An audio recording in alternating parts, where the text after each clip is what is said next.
In this tutorial, I will show you how to create wall art in Canva to sell for a profit. First, open Canva and create a new design. Go to the Elements tab and search for a living room wall mockup or background. Add a background with a wall frame and set it as your canvas.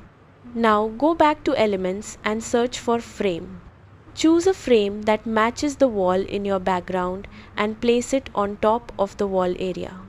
Adjust the size and position so it looks natural.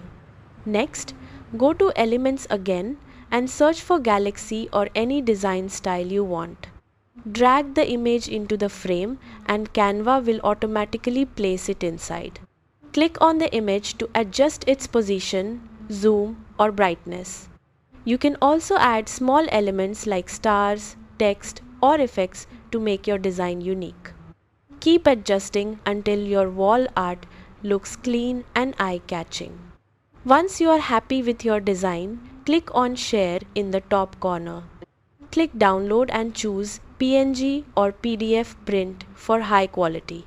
Canva will export your wall art ready to upload and sell.